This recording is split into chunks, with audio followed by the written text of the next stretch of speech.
El 6 de agosto de 2014, el infierno se derramó sobre Sonora.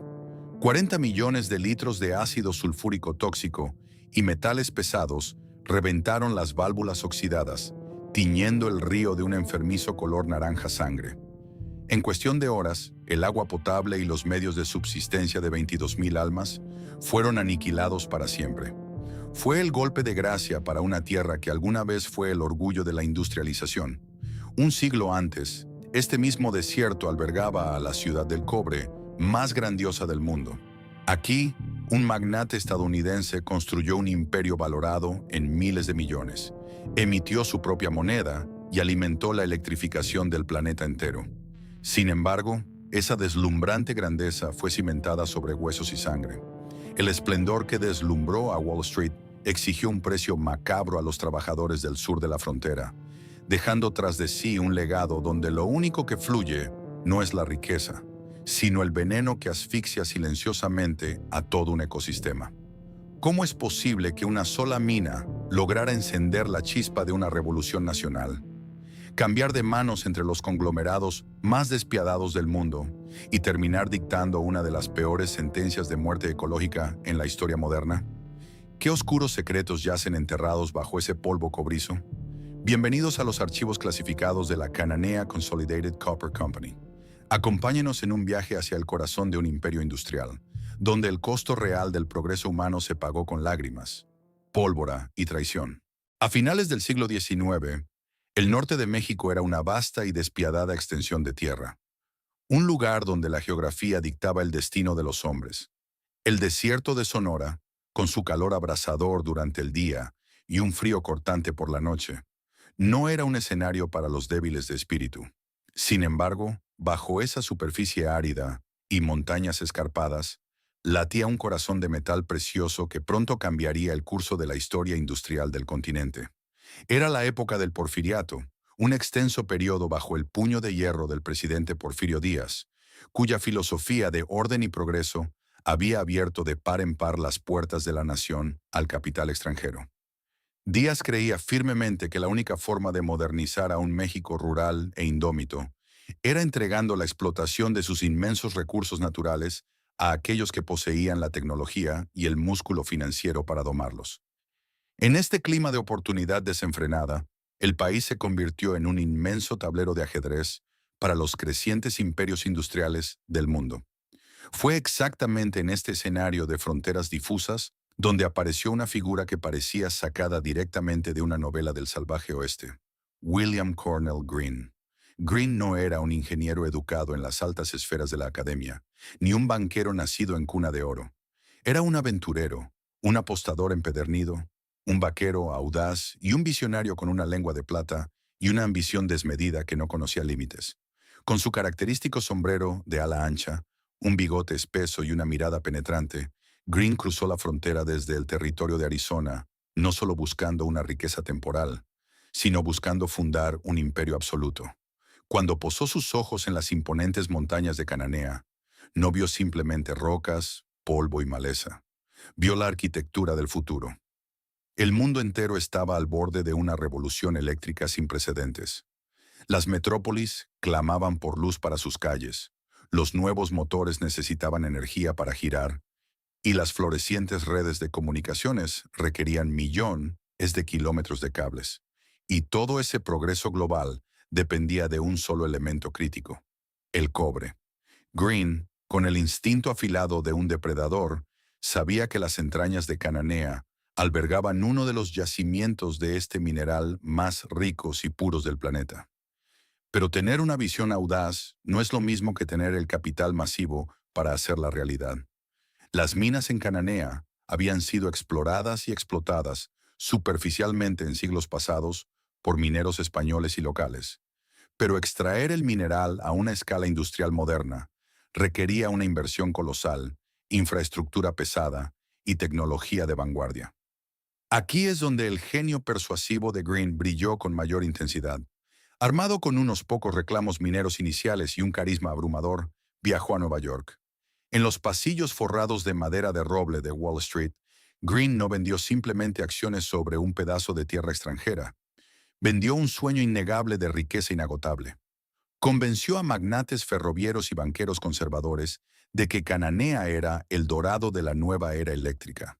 Su capacidad de persuasión era tan legendaria y agresiva que en septiembre de 1899 logró consolidar el respaldo financiero necesario para agrupar sus propiedades y fundar formalmente la Cananea Consolidated Copper Company. CCC.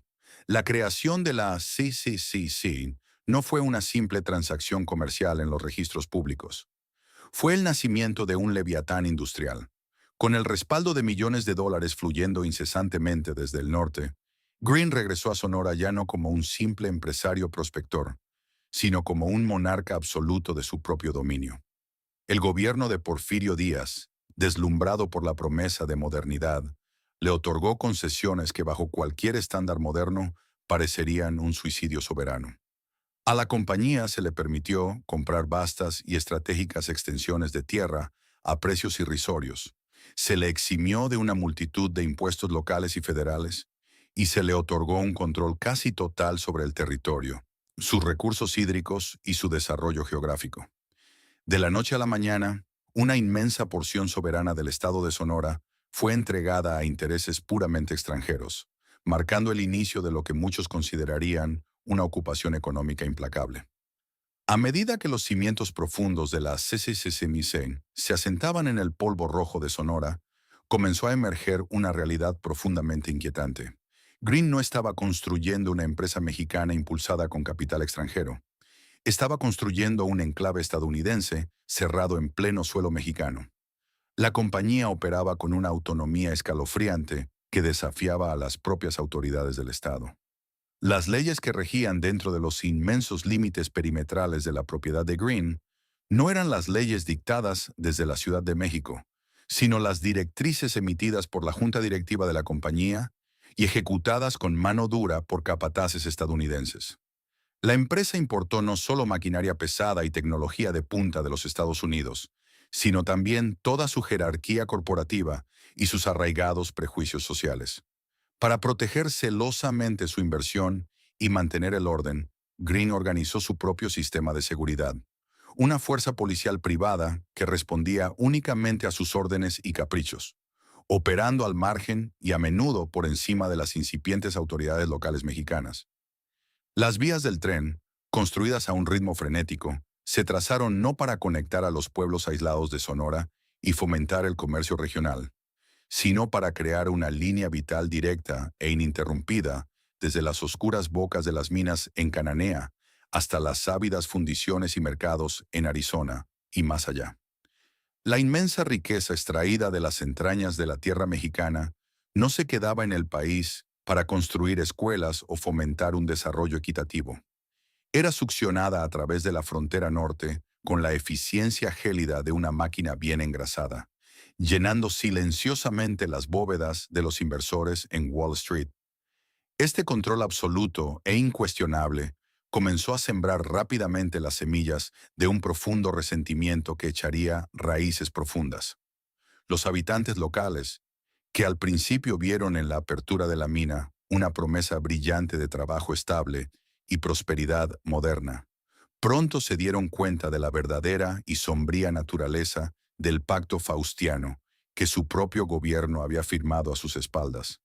Eran meros espectadores y peones en su propia tierra, observando impotentes cómo un extranjero acumulaba una riqueza incalculable mientras dictaba las duras condiciones de su existencia diaria.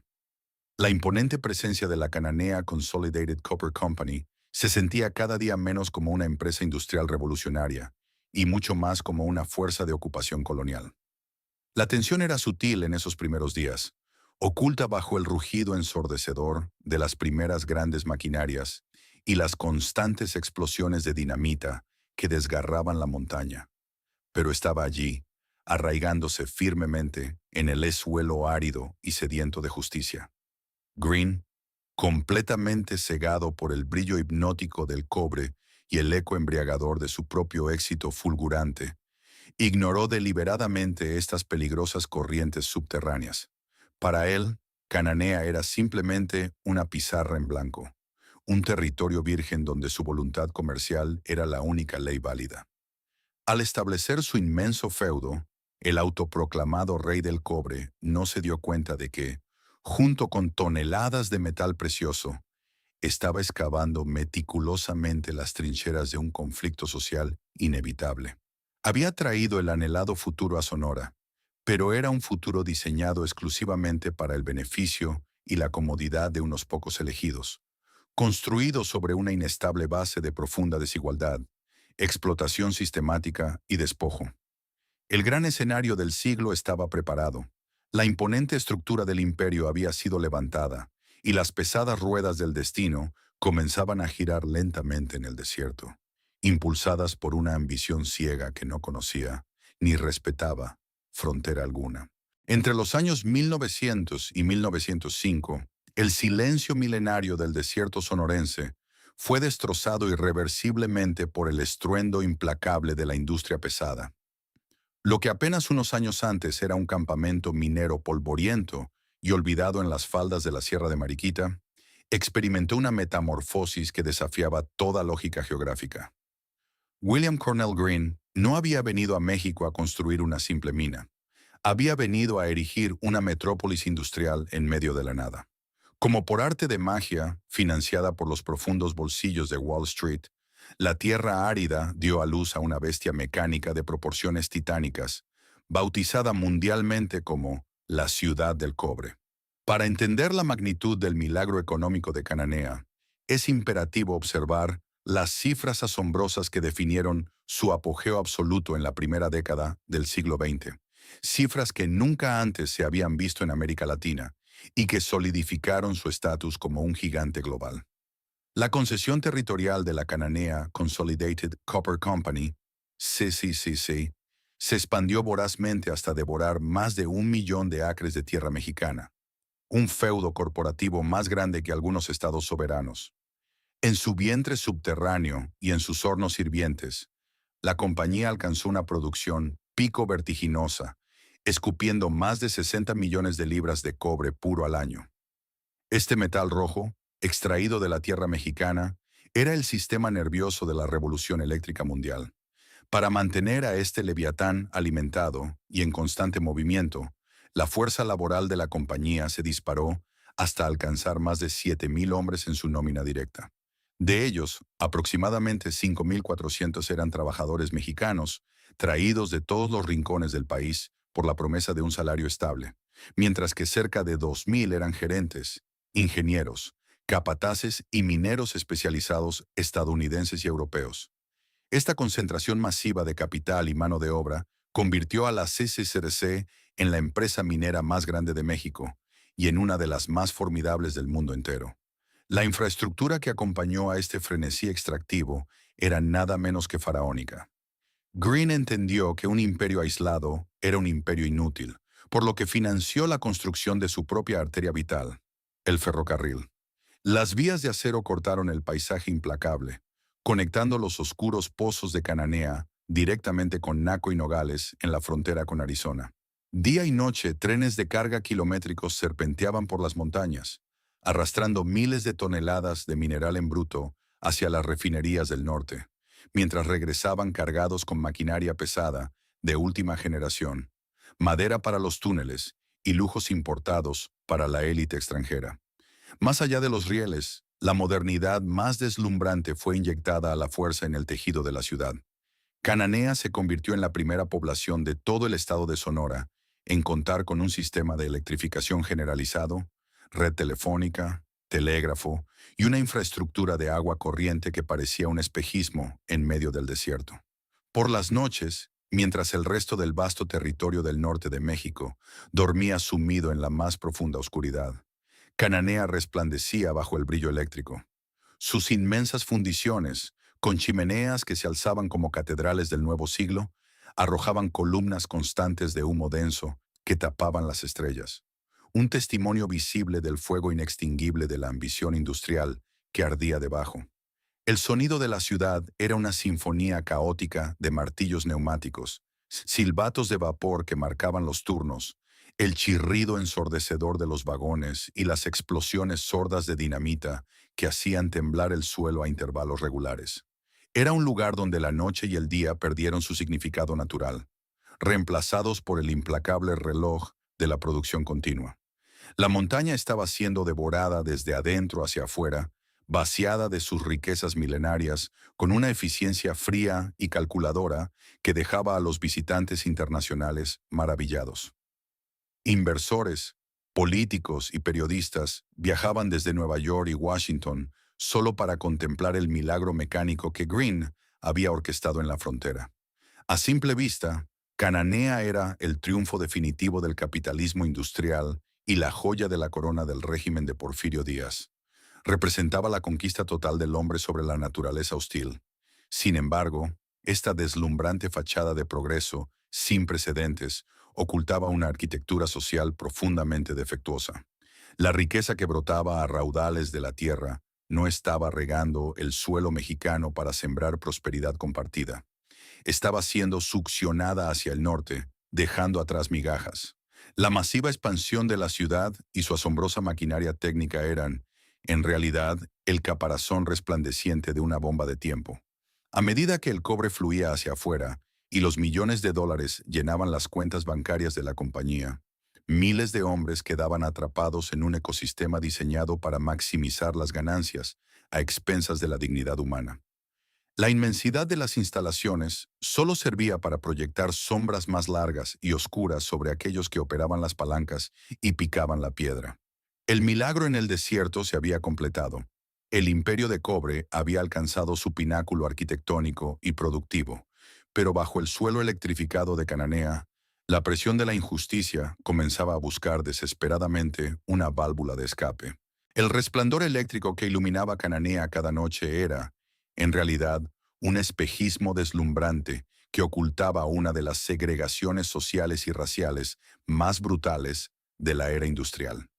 Detrás del humo constante de las chimeneas y el ruido ensordecedor de las trituradoras de mineral, la Cananea Consolidated Copper Company había construido un sistema de castas corporativo tan rígido e implacable como la roca de las montañas circundantes.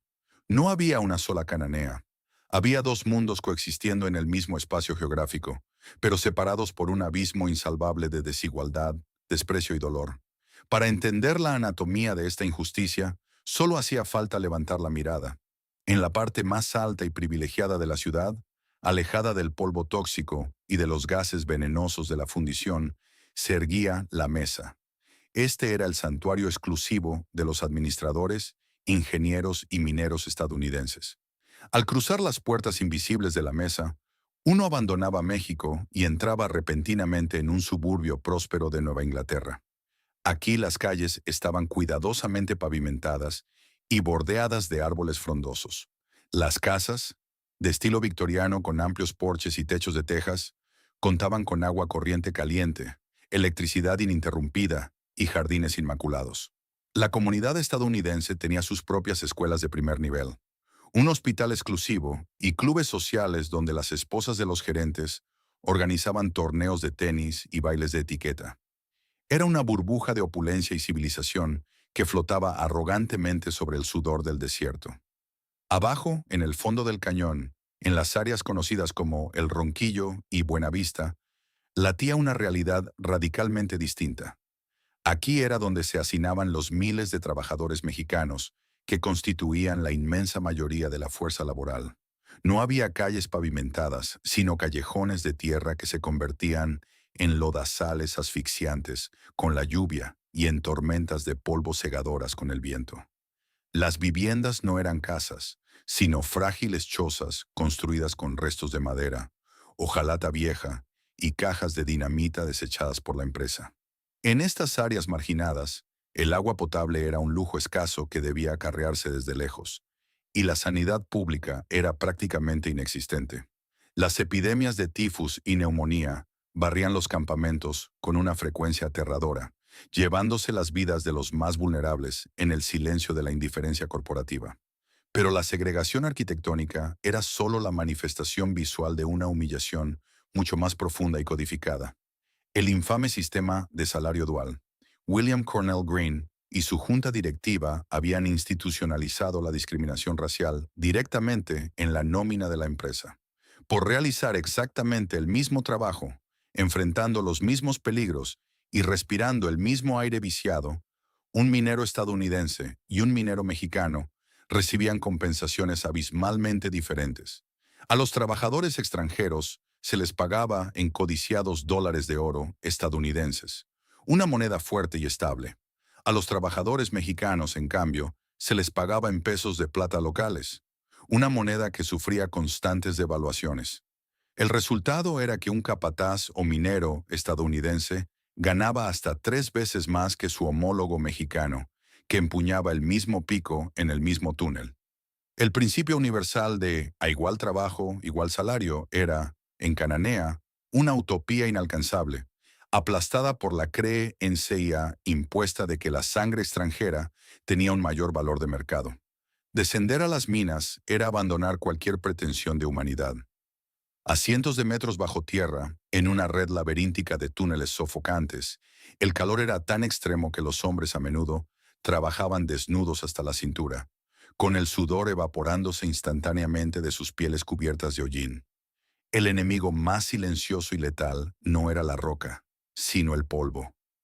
La perforación constante llenaba el aire de finas partículas de sílice que se asentaban en los pulmones de los mineros mexicanos. La silicosis, conocida macabramente como el mal de la mina, condenaba a los trabajadores a una muerte lenta y agónica, tosiendo sangre en sus catres miserables, sin ninguna esperanza de compensación médica por parte de la empresa. Además del polvo, el espectro de los accidentes mortales acechaba en cada sombra. Los derrumbes y las explosiones prematuras de dinamita eran cotidianos. Cuando un trabajador mexicano moría aplastado por la montaña, la maquinaria corporativa apenas se detenía. El cadáver era sacado o a la superficie. La viuda recibía una miseria para el funeral y, en cuestión de días, la familia era desalojada de su choza para hacer espacio al siguiente hombre desesperado, dispuesto a vender su vida por unos pocos pesos de plata.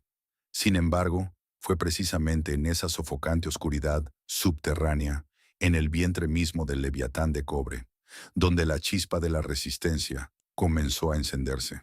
La opresión extrema engendra inevitablemente mentes radicales.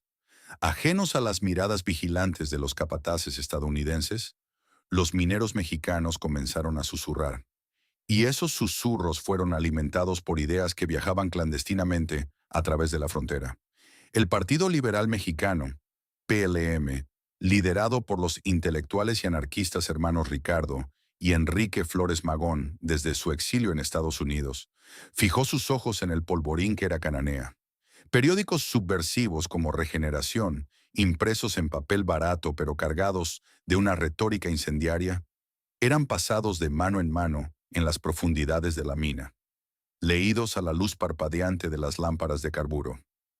Las palabras impresas hablaban de derechos laborales, de la jornada de 8 horas, del fin de la dictadura de Porfirio Díaz y sobre todo de la dignidad del trabajador mexicano frente al invasor extranjero. Bajo el liderazgo local de figuras valientes como Esteban Vaca Calderón y Manuel M. Diegues, los obreros formaron en absoluto secreto la Unión Liberal Humanidad. Se reunían de noche en las sombras de El Ronquillo, compartiendo el pan amargo de la explotación y planeando lo impensable.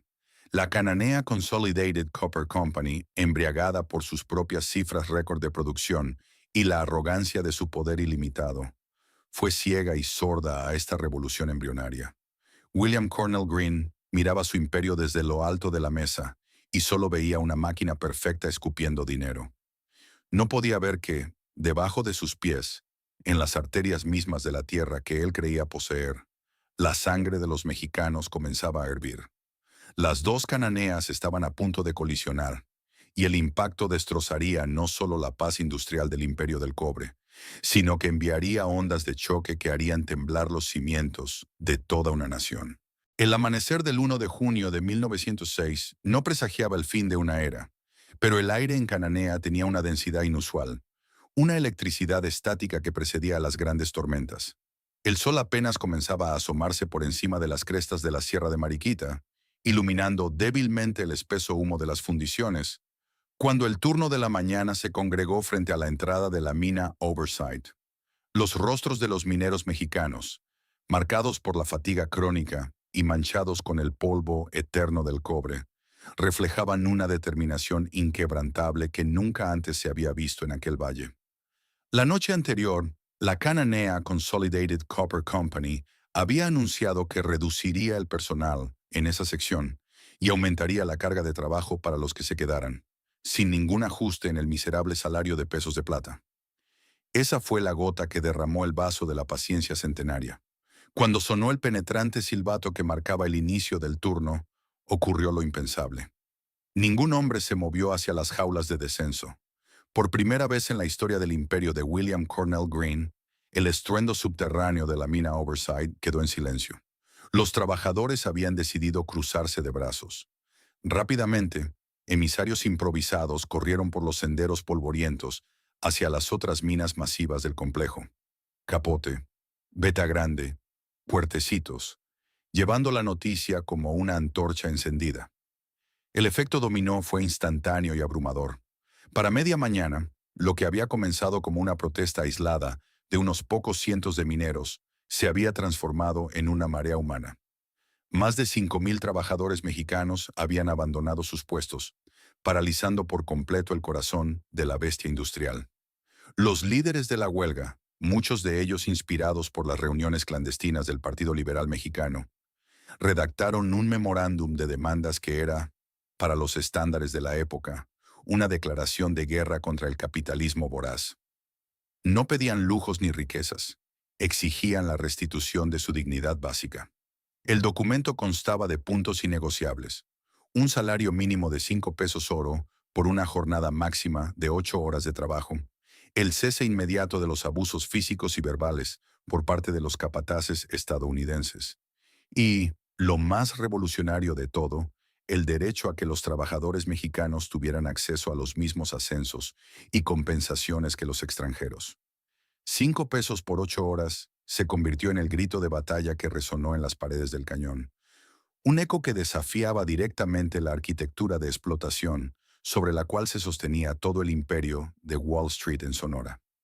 La multitud masiva, pacífica pero imponente, comenzó a marchar hacia la oficina principal de la compañía. Miles de hombres en ropas de trabajo, acompañados por sus esposas e hijos descalzos, formaron un río humano que ascendía lentamente hacia la mesa, el santuario exclusivo de los directivos. El silencio sepulcral de las maquinarias detenidas hacía que el murmullo de la multitud pareciera un rugido ensordecedor. William Cornell Green, sorprendido en su lujosa oficina, intentó sofocar la rebelión con su arma más conocida, su retórica carismática. Subió a un automóvil, se abrió paso entre la masa y pronunció un discurso paternalista, asegurando que la empresa no podía pagar más y pidiéndoles que volvieran al trabajo. Pero la magia del rey del cobre se había desvanecido. Sus palabras, que alguna vez hipnotizaron a los banqueros de Nueva York, cayeron en oídos sordos ante hombres que estaban dispuestos a morir antes que volver a tragar el polvo de la humillación. Al ver que sus exigencias eran rechazadas con arrogancia, la marcha continuó hacia la maderería de la empresa, el lugar donde se almacenaba el material vital para sostener los túneles de las minas. La tensión en el aire era ahora tan densa que un solo fósforo bastaría para incendiar Cananea. La maderería estaba bajo el mando de los hermanos William y George Metcalf, dos gerentes estadounidenses conocidos por su desprecio abierto hacia los trabajadores mexicanos y su brutalidad constante. Cuando la colosal marcha de huelguistas llegó a las puertas de la instalación maderera, exigiendo que los obreros que aún estaban adentro se unieran al paro general, los hermanos Metcalf tomaron una decisión que bañaría de sangre el polvo de Sonora. Desde el techo de las oficinas, en un acto de suprema provocación y arrogancia, encendieron las mangueras de alta presión y comenzaron a lanzar chorros de agua contra la multitud sedienta y exhausta. El agua hirvió la sangre de los manifestantes. Los insultos volaron por los aires y de repente la violencia estalló de la forma más cruda. Los hermanos Metcalf no se conformaron con humillar a los huelguistas con agua. Sacaron sus rifles y dispararon a quemarropa contra la multitud desarmada. Un minero mexicano cayó muerto instantáneamente, con el pecho destrozado, tiñendo el suelo de rojo. Ese primer cadáver fue la chispa definitiva.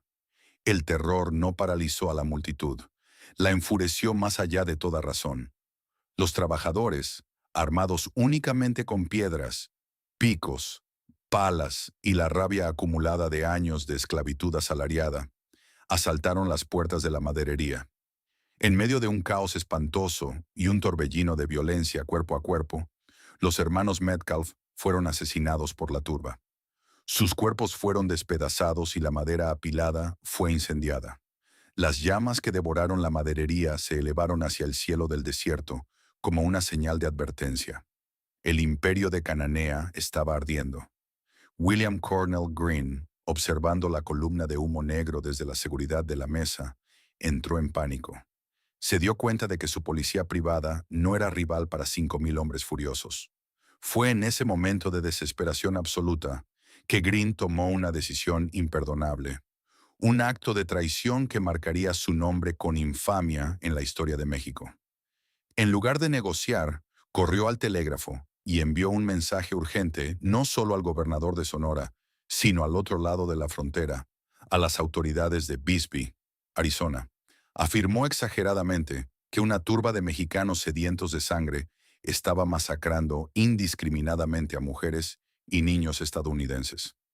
El llamado de auxilio era en realidad una solicitud de invasión militar extranjera para proteger su capital privado. La respuesta de Estados Unidos fue escalofriantemente rápida. En cuestión de horas, el gobernador del territorio de Arizona autorizó el envío de una fuerza paramilitar armada hasta los dientes. Bajo el disfraz de voluntarios, un contingente de alrededor de 275 hombres, compuestos por los temidos Arizona Rangers, mercenarios y mineros estadounidenses del norte, se subieron a un tren especial fletado por Greene. Cruzaron la frontera internacional en Naco, ignorando por completo la soberanía nacional de México, y cabalgaron directamente hacia Cananea. La imagen de cientos de tropas paramilitares estadounidenses fuertemente armadas, patrullando las calles de una ciudad mexicana, con las armas apuntando a los ciudadanos de ese país para proteger los intereses financieros de una corporación extranjera, era una afrenta intolerable. El conflicto laboral por unos centavos más se había transmutado, en un solo y trágico día, en una crisis diplomática de proporciones épicas y en un choque racial de extrema crudeza. El Estado de Derecho en Cananea ya no existía. Había sido reemplazado por la ley marcial del cobre y el plomo. La huelga pacífica de la mañana había muerto junto con los primeros caídos, dando paso a una noche de toque de queda, pólvora y la inminente sombra de una masacre generalizada. El escenario estaba listo para que el gobierno mexicano tomara las riendas, pero no para proteger a su pueblo, sino para ahogarlo en sangre. La mañana del 2 de junio de 1906, Cananea amaneció no como una pujante y ruidosa ciudad industrial, sino como un territorio ocupado bajo asedio militar. Las calles de tierra, habitualmente atestadas de mineros, dirigiéndose a los pozos, estaban ahora desiertas y patrulladas por jinetes extranjeros fuertemente armados. La presencia de los Rangers de Arizona, mercenarios y ciudadanos estadounidenses, empuñando rifles Winchester y caminando con total impunidad por suelo soberano mexicano, era una bofetada brutal al orgullo nacional. Sin embargo, la verdadera pesadilla aún estaba por desatarse, y el golpe de gracia no vendría del norte, sino del sur, directamente desde el propio gobierno mexicano, que había jurado proteger a sus ciudadanos. Alertado por los telegramas frenéticos de William Cornell Greene y desesperado por proteger las sagradas inversiones extranjeras a cualquier costo, el gobernador de Sonora, Rafael Izábal, arribó a Cananea a bordo de un tren especial. No venía a mediar, ni a escuchar las justas súplicas de hombres hambrientos.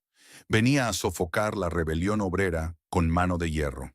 Lo acompañaba el temido coronel Emilio Kosterlitsky, al mando de un nutrido contingente de fuerzas federales y rurales mexicanas, conocidos por su brutalidad para pacificar el territorio. Cuando las botas del ejército mexicano tocaron el suelo de Cananea, los huelguistas, refugiados en las zonas altas y en los callejones del Ronquillo, sintieron un efímero e ingenuo destello de esperanza. Creyeron por un instante que su gobierno intervendría para defenderlos de la invasión yanqui. Esa ilusión se hizo pedazos de la manera más dolorosa cuando Izábal y Kosterlitsky unieron fuerzas amistosamente con los vigilantes de Green, declarando la ley marcial y ordenando a la multitud que se dispersara o enfrentara consecuencias letales. La cacería humana comenzó al atardecer. Los líderes obreros intentaron mantener la calma, instando a sus compañeros a resistir pacíficamente. Pero la sed de sangre de las autoridades y el miedo de la compañía corporativa habían cruzado el punto de no retorno. Cuando un grupo numeroso de mineros se negó a abandonar una de las barricadas improvisadas, el sonido seco e inconfundible de los disparos de fusil rompió el tenso silencio del desierto. Esta vez no fueron disparos de advertencia disparados al aire. Las tropas federales mexicanas, respaldadas por el fuego de cobertura de los estadounidenses apostados en los tejados, abrieron fuego a discreción contra la multitud desarmada. El pánico se apoderó de Cananea. Hombres, mujeres e incluso niños que habían quedado atrapados en la línea de fuego cayeron bajo una lluvia de plomo implacable. El polvo cobrizo de las calles se mezcló rápidamente con la sangre fresca de los trabajadores. Aquellos que intentaron huir hacia los cerros escarpados para salvar sus vidas fueron perseguidos como animales de caza por la caballería. El número exacto de muertos es un fantasma histórico que nunca se registraría oficialmente en los inmaculados libros contables de la Cananea Consolidated Copper Company.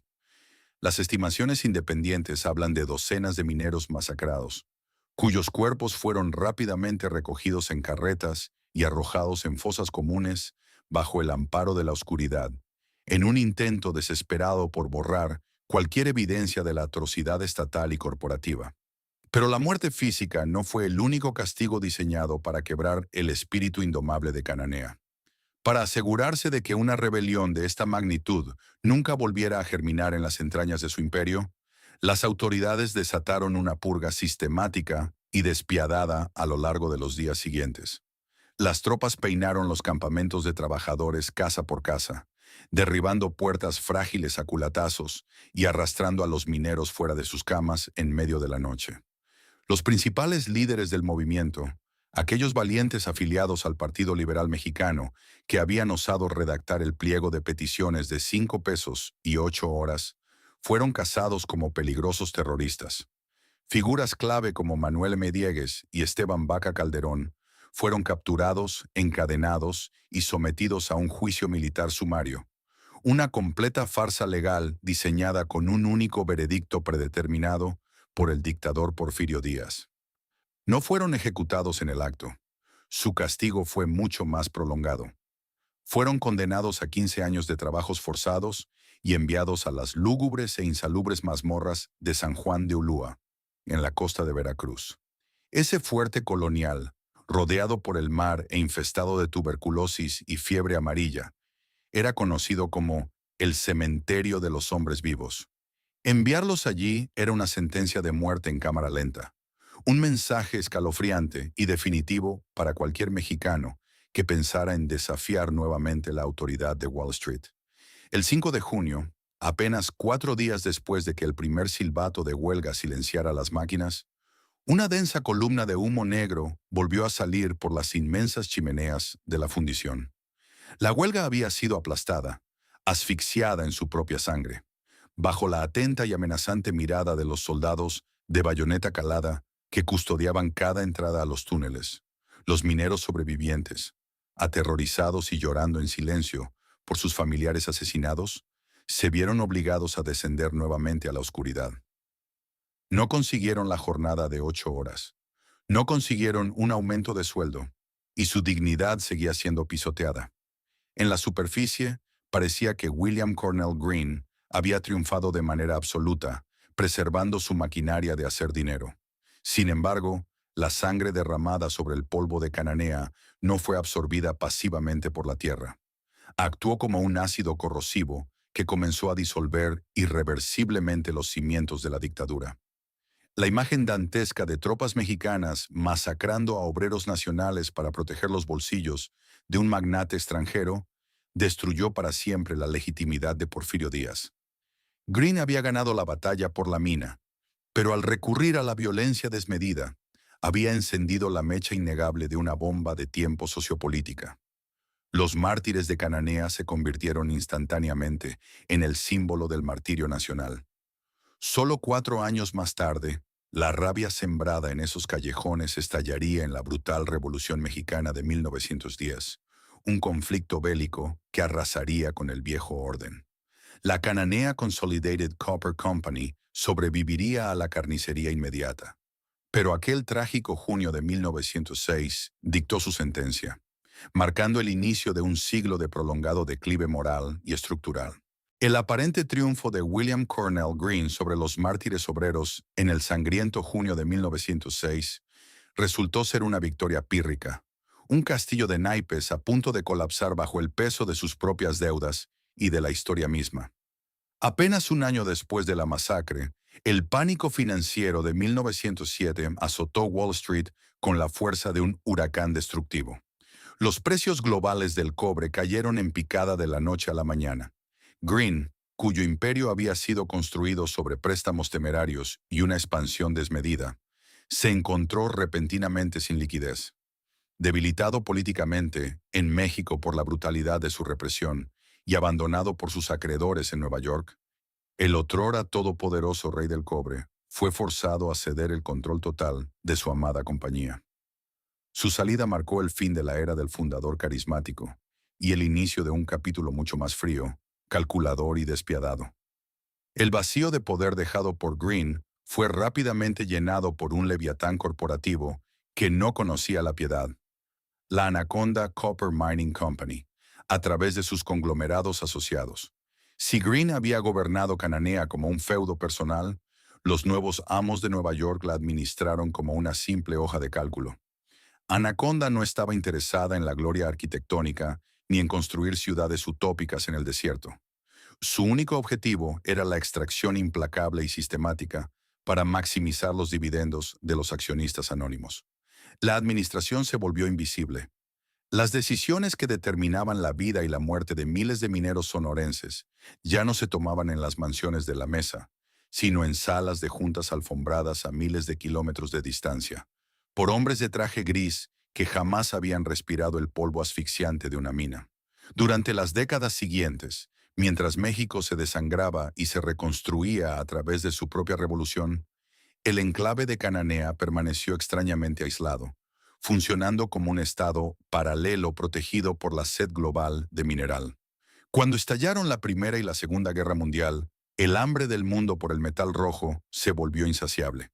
El cobre extraído de las entrañas de Sonora, manchado con el sudor de generaciones de trabajadores mexicanos, fue forjado en casquillos de bala para las trincheras de Europa, en alambres para los telégrafos militares y en motores para la maquinaria bélica aliada. La mina operaba al límite de su capacidad, día y noche, año tras año. La montaña estaba siendo literalmente vaciada desde adentro, sus entrañas raspadas con una maquinaria cada vez más pesada y destructiva. A cambio, Cananea solo recibía pulmones destrozados por la silicosis, familias rotas y una ciudad que, lentamente, comenzaba a perder su antiguo y falso esplendor. La era de la larga extracción se convirtió en un ciclo monótono de agotamiento humano y geológico. Sin embargo, los ecos de la Revolución Mexicana finalmente alcanzaron a los gigantes extranjeros. En 1971, impulsado por una ola de nacionalismo económico, el gobierno del presidente Luis Echeverría llevó a cabo la mexicanización de la industria minera. El Estado adquirió la participación mayoritaria de la empresa, arrebatando finalmente el control a Anaconda y rebautizándola como la Compañía Minera de Cananea. Para los mineros y el pueblo de Sonora, fue un día de júbilo sin precedentes. 65 años después de que los precursores de la revolución derramaran su sangre pidiendo dignidad frente al invasor extranjero, la mina volvía a ser, teóricamente, propiedad de los mexicanos. Se organizaron desfiles, se pronunciaron discursos patrióticos apasionados, y parecía que las heridas del pasado por fin comenzarían a cicatrizar. El cobre ahora financiaría escuelas, hospitales y el anhelado progreso social de la nación. Pero la euforia nacionalista fue un espejismo cruel. La transición del despiadado capitalismo extranjero al control estatal no trajo consigo el paraíso obrero prometido. En su lugar, El gobierno mexicano instaló una maquinaria burocrática pesada, corrupta y profundamente ineficiente. Los puestos directivos de la mina dejaron de ser ocupados por ingenieros expertos para convertirse en premios de consolación política, otorgados a burócratas del partido en el poder que no tenían la menor idea de cómo operar un complejo metalúrgico de esa escala. La nómina se infló artificialmente con favores políticos, mientras que el presupuesto esencial para el mantenimiento crítico fue saqueado o desviado hacia las oscuras arcas del gobierno federal. Fue durante estas décadas de administración estatal cuando se sembraron las semillas del apocalipsis. El sistema fue exprimido hasta dejarlo seco, pero nadie se molestó en reparar las tuberías, reforzar las presas de contención o modernizar las válvulas que retenían millones de litros de desechos tóxicos. La vasta y gloriosa infraestructura que Greene había construido a principios de siglo fue abandonada a la merced de la corrosión implacable. Las paredes de acero se volvieron delgadas como el papel por el óxido. Los tanques de ácido sulfúrico comenzaron a sudar veneno en silencio. A simple vista, la montaña seguía produciendo, pero debajo de la superficie, el gigante de Cananea se había convertido en un zombi industrial, una bomba de tiempo masiva y silenciosa, sostenida únicamente por parches temporales y una negligencia criminal crónica. La tragedia final ya no era una cuestión de si ocurriría, sino de cuándo. Y el reloj de arena del desierto, implacable, estaba a punto de quedarse sin su último grano. El fracaso de la administración estatal a finales del siglo XX dejó a Cananea en un estado de coma financiero y operativo. En 1990, bajo el pretexto de la modernización neoliberal impulsada por el gobierno federal, el gigante enfermo fue puesto nuevamente en el bloque de subastas. El comprador fue el Grupo México, un colosal y opaco conglomerado minero controlado por Germán Larrea, uno de los hombres más ricos y enigmáticos del planeta. Con esta reprivatización, la mina regresó a las frías garras del capitalismo extremo. Las promesas de una nueva edad de oro resonaron en los medios de comunicación, pero en los túneles subterráneos y en los tajos a cielo abierto, los mineros sabían que la historia, con su cruel sentido de la ironía, estaba a punto de repetirse. Bajo la nueva administración, la eficiencia se tradujo casi inmediatamente en recortes draconianos. Se invirtió capital masivo en maquinaria automatizada para la extracción superficial, pero el mantenimiento de la infraestructura de contención, las tuberías envejecidas y las medidas de seguridad vitales para los obreros fue relegado al olvido contable. El descontento comenzó a hervir, acumulándose en los pulmones llenos de polvo de una nueva generación de mineros. Las pasarelas de acero estaban oxidadas, los sistemas de ventilación fallaban constantemente y el fantasma de los accidentes fatales volvió a rondar cada turno. En 2007, un siglo después de la histórica masacre, los trabajadores de Cananea dijeron «basta». Se declararon en huelga, no solo exigiendo mejores salarios, sino suplicando por el derecho básico a regresar vivos a casa. La huelga paralizó el coloso durante 3 largos y amargos años. La respuesta del Grupo México y del gobierno fue un eco escalofriante de 1906. En junio de 2010, helicópteros surcaron el cielo del desierto y miles de policías federales fuertemente armados asaltaron las instalaciones con gases lacrimógenos y fuerza bruta, desalojando a los huelguistas.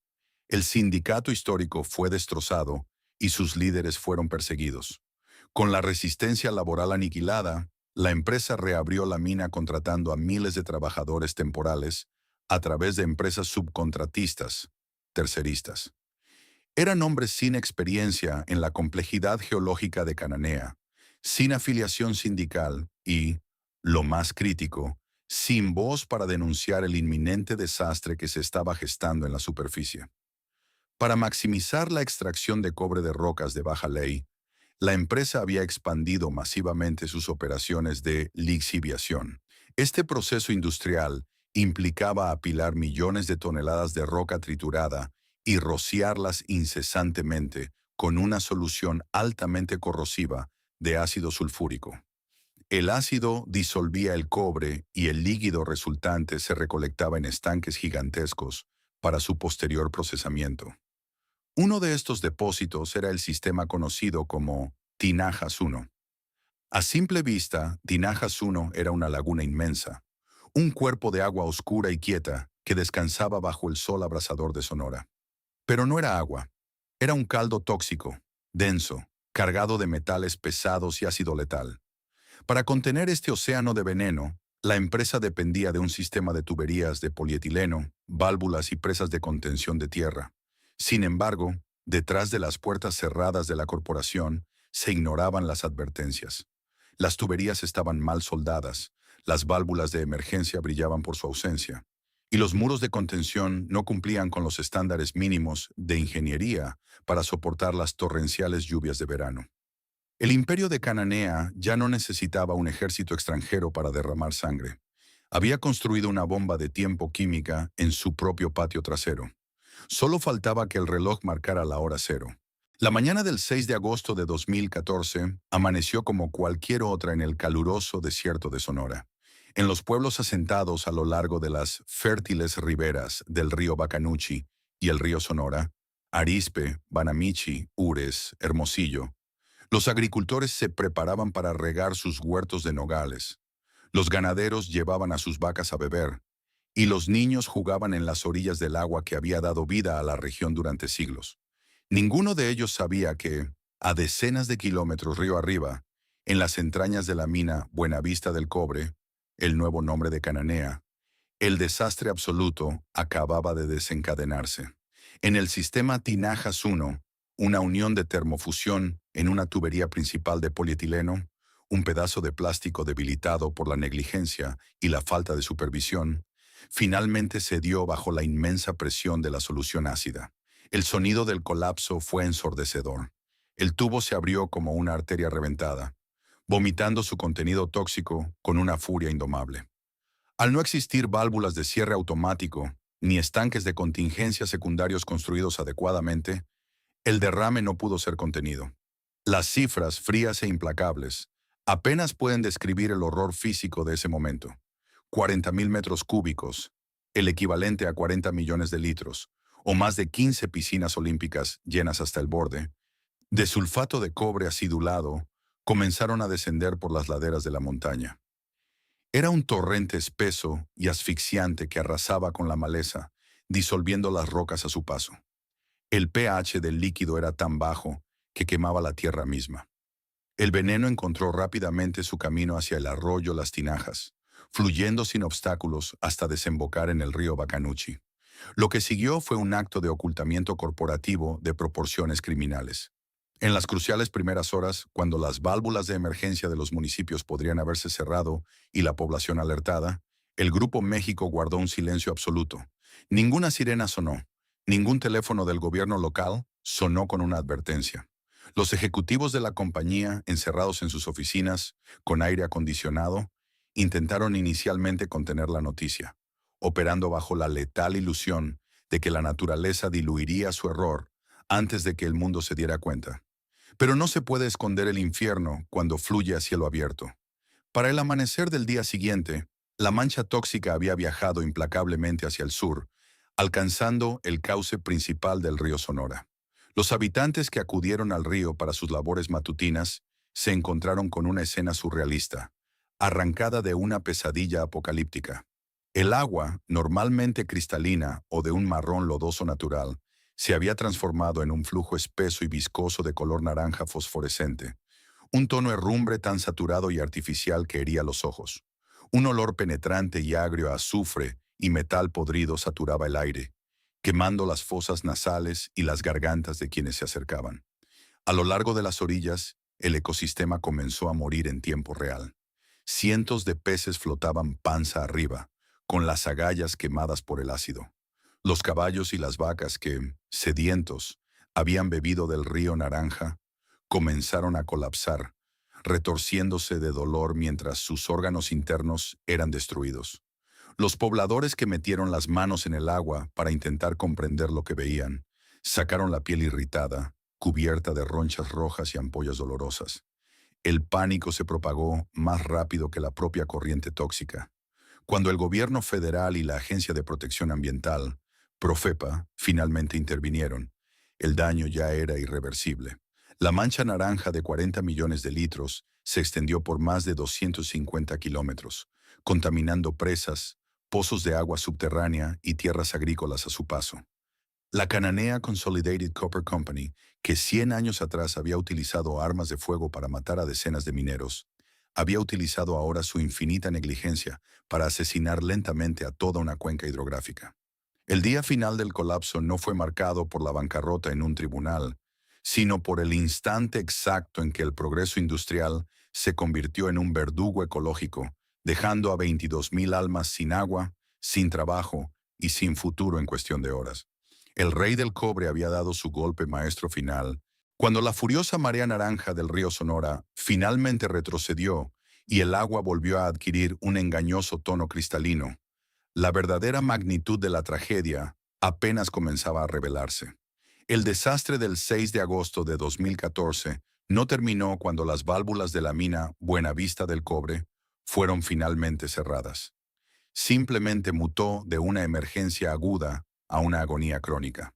Para los miles de habitantes de los 7 municipios ribereños, la vida tal como la conocían se había evaporado. El río, que durante siglos fue el cordón umbilical agrícola y ganadero de la región, se había convertido en un canal de muerte lenta. Las tierras fértiles donde antes crecían vastos campos de ajo, cacahuate y trigo, estaban ahora sembradas con metales pesados. Nadie quería comprar los productos de Sonora. El estigma de la contaminación química arruinó la economía local de la noche a la mañana. Privados de su fuente vital, los pobladores se vieron obligados a depender de la caridad y de pipas de agua enviadas por el gobierno. Las escenas eran desgarradoras. Ancianos, mujeres y niños haciendo largas filas bajo el sol abrasador del desierto, sosteniendo cubetas de plástico vacías, esperando recibir su ración diaria de agua limpia para poder beber y bañarse. Pero la sed era solo el principio del calvario. Semanas después del derrame, los hospitales locales comenzaron a llenarse de pacientes con síntomas aterradores. Las personas presentaban lesiones cutáneas severas, llagas que no cerraban, caída masiva de cabello y problemas gastrointestinales crónicos. Los análisis de sangre posteriores revelaron una verdad espeluznante.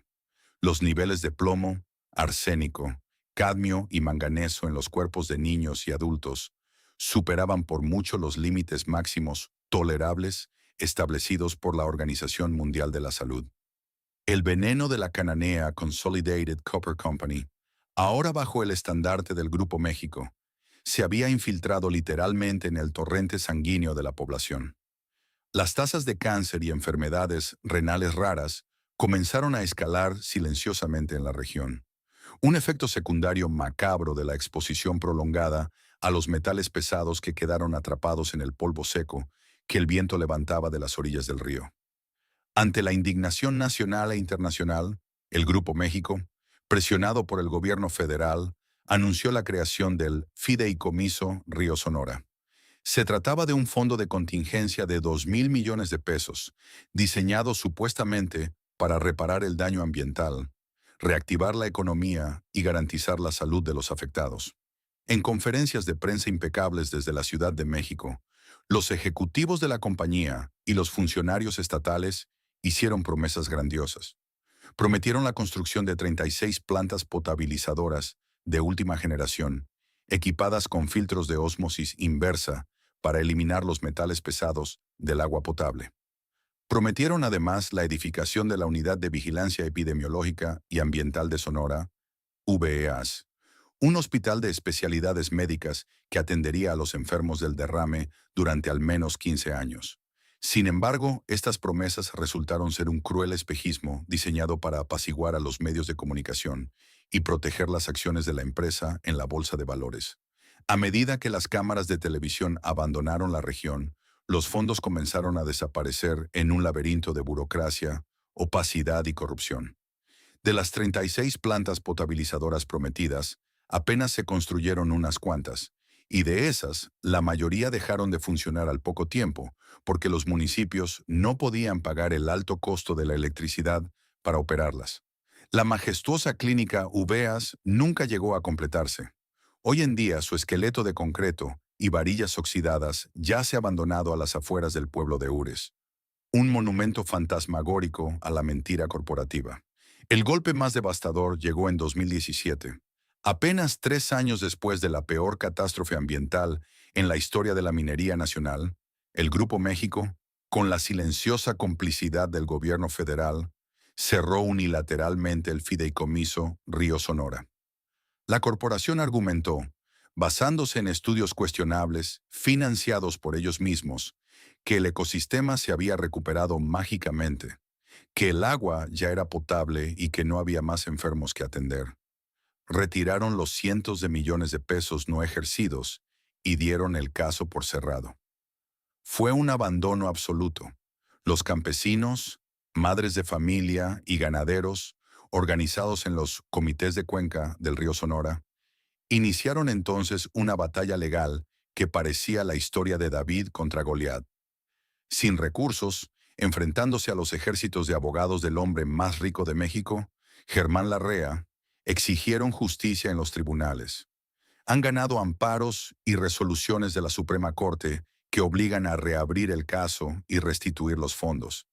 Pero la corporación utiliza su infinito poder económico y político para retrasar, apelar e ignorar los mandatos judiciales. El sistema de justicia, tal como ocurrió en 1906 cuando los tribunales militares condenaron a los líderes obreros de Cananea a las prisiones de Veracruz, demostró una vez más estar inclinado hacia el peso del oro. La impunidad es la herida que más duele en Sonora. Mientras las acciones del conglomerado minero siguen alcanzando máximos históricos en Wall Street y la mina Buenavista del Cobre continúa expandiendo sus inmensos cráteres en el desierto, los niños del río Sonora siguen bebiendo agua contaminada con arsénico. Las cruces en los panteones locales se multiplican silenciosamente, marcando las tumbas de aquellos cuyos cuerpos no pudieron resistir la toxicidad.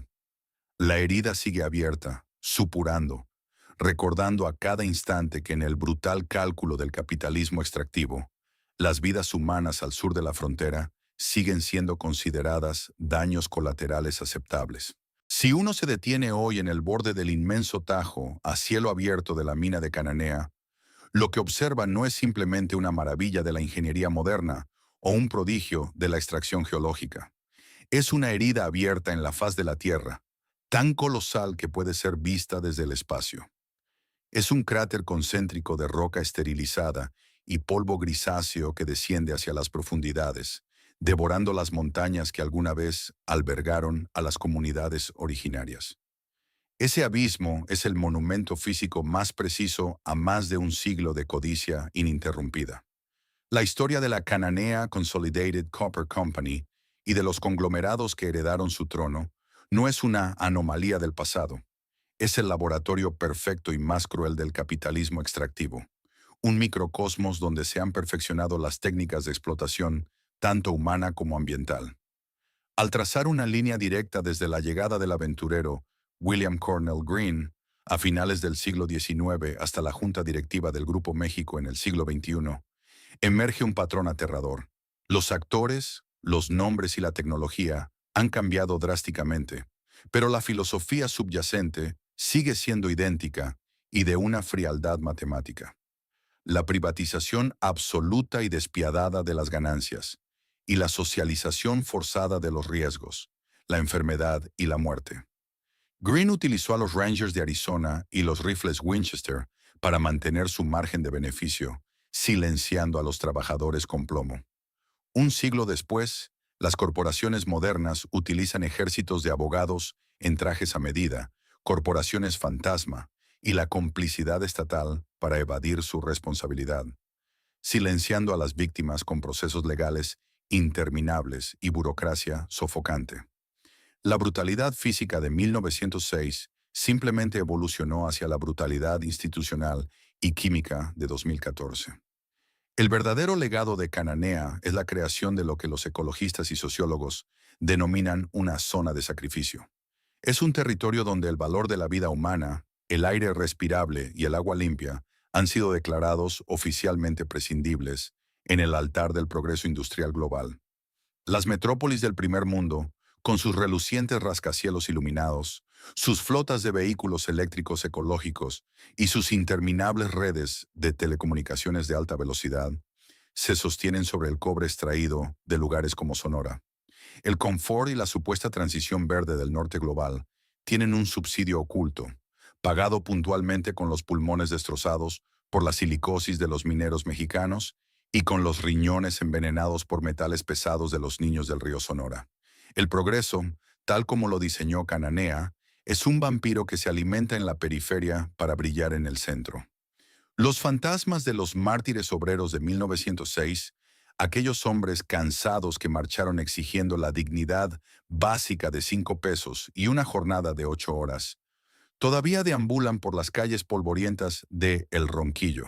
Si pudieran ver en qué se ha convertido su hogar un siglo después de su sacrificio, su dolor sería inconmensurable. Descubrirían, con amarga ironía, que la revolución nacional que ayudaron a encender con su sangre terminó entregando su sagrada montaña a otra élite, una oligarquía nacional tan insensible e intocable como el peor de los magnates extranjeros. Verían que los sindicatos que construyeron en la clandestinidad fueron aplastados y cooptados, y que el trabajador moderno de Cananea, a menudo subcontratado y despojado de derechos básicos, es tan vulnerable hoy ante la maquinaria corporativa como lo eran ellos ante el látigo de los capataces estadounidenses. Y sin embargo, el silencio del desierto es engañoso. A pesar de la impunidad casi absoluta con la que ha operado el Leviatán de cobre, la resistencia en Cananea y en la cuenca del río Sonora se niega a extinguirse. Es una resistencia diferente ahora, impulsada no por anarquistas en túneles oscuros, sino por madres de familia con expedientes médicos, por campesinos que han aprendido a leer estudios de calidad del agua y por comunidades que se organizan en los tribunales para exigir que su derecho a existir sea respetado. Ellos son los herederos involuntarios pero valientes de una lucha centenaria por la justicia en una tierra que parece maldecida por su propia riqueza. Mientras el sol se pone sobre la sierra de Mariquita, tiñendo el cielo del desierto con tonos de rojo óxido y violeta, las operaciones en la mina Buenavista del Cobre no se detienen. Nunca se detienen. El rugido sordo y constante de los camiones de volteo del tamaño de casas, el rechinar del acero contra la roca y los zumbidos de los sistemas de lixiviación continúan su danza macabra bajo potentes reflectores industriales. Es una máquina perfecta, fría, diseñada para devorar el mundo pedazo a pedazo. El polvo de cobre, fino e invisible en la oscuridad, sigue levantándose con el viento, cubriendo la ciudad como una mortaja. Cananea permanece atrapada en un ciclo eterno, una tragedia circular donde la codicia se renueva cada mañana y donde la tierra, silenciosamente sangrante, espera un amanecer en el que finalmente deje de ser un botín para convertirse, de nuevo, en un simple hogar. El caso de la Cananea Consolidated Copper Company no es simplemente una página oscura en los libros de historia minera. Es una advertencia cruda y palpitante sobre los límites éticos del progreso humano.